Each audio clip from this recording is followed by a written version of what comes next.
معزز سامعین گرامی قدر، رمضان کا مہینہ آتا ہے، اپنے ساتھ بہت سی عبادتوں کو لے کے آتا ہے۔ ان عبادتوں میں سے مشہور 4-5 عبادتیں جن کا رمضان کے ساتھ بڑا گہرا تعلق ہے اور جو رمضان کے اندر اس لیے کی جاتی ہیں کہ انسان اپنے آپ کو گناہوں سے پاک صاف کر کے جنت میں داخل ہو جائے، ان میں سے آج ایک عبادت کے حوالے سے آپ کے سامنے چند گزارشات کو رکھنا ہے۔ نبی کریم صلی اللہ علیہ وسلم جب رمضان کا مہینہ آتا تھا کمر کس لیا کرتے تھے، اور امہات المومنین بیان کرتی ہیں آپ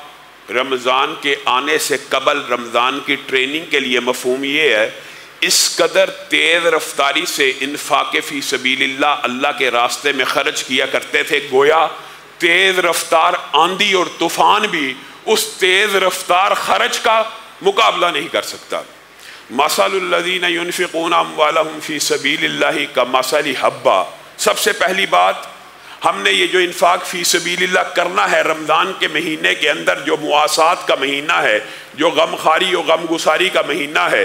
جو لوگوں کی مدد، دینی اداروں کی مدد، زکوٰۃ نکالنے کا مہینہ ہے۔ زکوٰۃ پورا سال بھی نکالی جا سکتی ہے، لیکن خاص طور پہ اس مہینے میں نکالنے کی غرض و غایت یہ ہے کہ اگر یہاں پہ نفل اعمال کئی مرتبہ فرائض سے بھی آگے نکل جاتے ہیں تو فرض اعمال کا اجر و ثواب کیا ہوگا، اس بات کو ابھی آپ ایک سائیڈ پہ رکھیں۔ نیکیوں کے جتنے بھی اعمال اللہ رب العزت نے کلام حمید میں اور حدیث رسول میں رسول اللہ کے ذریعے ہم تک بھیجے ہیں، ان میں ایک نیکی کو 10 سے ضرب دیا جا رہا ہے، ایک نیکی کو 10 سے ضرب دیا جا رہا ہے۔ کئی نیکیوں کا اللہ تعالیٰ کہہ رہا ہے کہ حساب نہیں ہے، کتاب نہیں ہے، لیکن ایک نیکی اللہ رب العزت نے کلام حمید میں ایسی بیان کی ہے کہ جس کی ضربیں، جس کی مثالیں اللہ تعالیٰ نے آپ کو اور مجھے سمجھانے کے لیے یوں بیان کی ہیں کہ مثل الذین ينفقون اموالهم فی سبیل اللہ کمثل حبۃ انبتت 7 سنابل فی کل سنبلۃ 100 حبہ۔ میرے بھائیو، ایک آیت بھی اگر سمجھ آ جائے تو انفاق فی سبیل اللہ کا اجر و ثواب ہم سب کو سمجھ آ جائے۔ اللہ کی بارگاہ میں جس نے نیکی کی 10 پالے گا، جس نے الف لام میم پڑھا 30 نیکیاں پالے گا، لیکن جو اللہ رب العزت کی بارگاہ میں 1 روپیہ خرچ کرے گا، اللہ نے اس روپے کی مثال ایک دانے کی دی ہے۔ ایک دانہ جس نے زمین میں ڈالا، کھیتی چلائی، پانی لگایا، اچھی طرح پرورش کی، اس میں سے 7 بالیاں نکل آئیں، پہلے کونپلیں پھوٹی، پھر بالیاں نکلی 7، اور ہر بالی کے اوپر اللہ رب العزت نے 100 دانے کو چڑھا دیا۔ 1 روپیہ اللہ رب العزت کے ساتھ انویسٹ کرنے والا، اللہ رب العزت کی راہ میں خرچ کرنے والا، اللہ رب العزت کو قرض دینے والا، اللہ تعالیٰ کہہ رہا ہے اس کی مثال اس دانے کی طرح ہے جس کے ذریعے سے 700 دانے پیدا ہوتے ہیں، اور اگر 700 سے ہی ضرب دینا ہوتا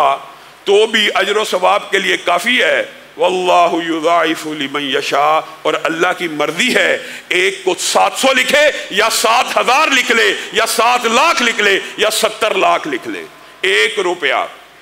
ایمانداری سے بتائیے، سارے کچھ کاروباری لوگ بھی بیٹھے ہیں، آپ کو کوئی انویسٹر گارنٹی دے، اور آپ جس کے ساتھ انویسٹ کرنا چاہتے ہیں کوئی تاجر گارنٹی دے، آپ مجھے 1 روپیہ دینا، میں کتنا لکھوں گا؟ 700 روپے لکھوں گا۔ آپ مجھے 1 لاکھ دینا، میں 700 لاکھ لکھوں گا کہ آپ کی انویسٹمنٹ 700 لاکھ ہے۔ دنیا کا کوئی غافل اور پتہ بھی ہو کہ ایماندار ہے اور لکھ بھی دے گا تو کوئی بیوقوفی ہوگا جو اس کے ساتھ انویسٹ نہ کرے اور اس کے ساتھ تجارت نہ کرے۔ اور اگر وہ کہے 1 روپیہ انویسٹ کرو گے بدلے میں 700 دوں گا، 1 لاکھ دے دو گے بدلے میں 700 لاکھ دوں گا،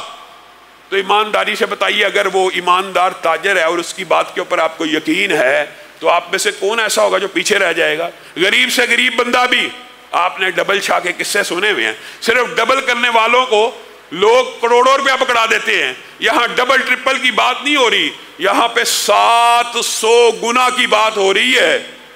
آپ میں سے ہر کوئی یہ چاہے گا کہ آپ اس کے ساتھ انویسٹ کریں، آپ اس سے یہ پروفٹ کی ریشو طے کریں۔ ایک ایماندار تاجر آپ کو گارنٹی دے دے آپ اس کے ساتھ تو انویسٹ کریں گے جو خالق اور مالک ہے۔ جس نے زمین و آسمان کو بنایا ہے، جس کے خزانوں میں کوئی کمی نہیں ہے، وہ آپ کو گارنٹی دے رہا ہے کہ نہیں دے رہا؟ وہ آپ کو گارنٹی دے رہا ہے کہ اپنے رب کے ساتھ ایسی تجارت کرو جس میں 1 روپے کو 700 لکھا جائے گا، جس کے ساتھ انویسٹ کرو گے تو تمہارا 700 روپیہ یعنی 700 گنا لکھا جائے گا۔ یہ ایسی تجارت ہے جس کو اللہ رب العزت نے خود آگے کلام حمید میں تجارت لن تبور، یہ ایسی تجارت ہے جس میں کوئی خسارہ ساری زندگی تا قیامت ہونے والا نہیں ہے۔ اور پھر اللہ رب العزت نے بھی سمجھانے کے لیے کوئی کسر نہیں چھوڑی، ان تقرضوا اللہ قرضا حسنا یضاعفہ لکم، اگر تم اللہ کو قرض دو گے، اللہ اکبر، دیا اللہ نے، پیسہ اللہ نے دیا، مال اللہ نے دیا، صلاحیت اللہ نے دی، ہاتھ اللہ نے دیے، دماغ سوچنے والا اللہ نے دیا، اور اللہ کہہ رہا ہے ان تقرضوا اللہ قرضا حسنا، اگر تم اس مال میں سے جو میں نے ہی دیا ہے مجھے ہی قرضہ دو گے، مجھے ہی قرضہ دو گے، یضاعف لکم، تمہارے لیے بڑھا چڑھا کے واپس کروں گا۔ اور اگر صرف یضاعف ہوتا تو کافی ہے، پچھلی آیت میں بھی گزر گیا، وَيَغْفِرْ لَكُمْ کی بھی بات اللہ رب العزت نے کر دی۔ یہ رمضان کے ساتھ جو خاص تعلق ہے انفاق فی سبیل اللہ کا وہ یہ ہے، وَيَغْفِرْ لَكُمْ، اور اللہ رب العزت صرف تمہارے پیسے کو بڑھا چڑھا کے واپس نہیں کریں گے۔ انفاق فی سبیل اللہ کی غرض و غایت یہ بھی ہوتی ہے کہ انسان اپنے گناہوں کو دھو دے، رمضان کا مہینہ آیا ہے، گناہوں سے پاک ہو جائے۔ وَيَغْفِرْ لَكُمْ، صرف قرضہ دینے والا اللہ کو، اللہ اس کو بڑھا کے واپس نہیں کرے گا، بلکہ کیا کرے گا؟ اس کے سارے گناہوں کو بھی معاف کر دے گا۔ واللہ شکور حلیم۔ اور اللہ تعالیٰ نے آیت کے آخر میں جو بات کہہ دی ہے، آپ کو اور مجھے شرم کرنی چاہیے، واللہ شکور حلیم، اپنے رب کو قرضہ دینے والے، تیرا رب بڑا قدردان ہے، تیرا رب بڑا شکریہ ادا کرنے والا، اور شکر گزار تو بندے کو ہونا چاہیے۔ اللہ تعالیٰ کہہ رہا میں شکریہ ادا کرنے والا ہوں، میں بڑا قدردان ہوں، جو مجھے دے گا بڑھا کے واپس کروں گا، جو مجھے دے گا مغفرت کر دوں گا، گناہوں کو معاف کر دوں گا، جو مجھے دے گا وہ مجھے بڑا قدردان پائے گا، اور مجھے بڑا بردبار بھی پائے گا، نرم مزاج بھی پائے گا۔ گویا اسی لیے مفسرین اور محدثین نے لکھ دیا کہ اللہ کے غضب کو، قبر کی گرمی کو، حشر کی گرمی کو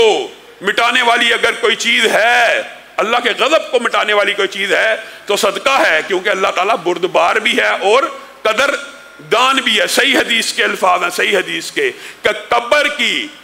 آگ کو ٹھنڈا کرنے میں صدقے سے زیادہ مؤثر چیز کوئی نہیں ہے۔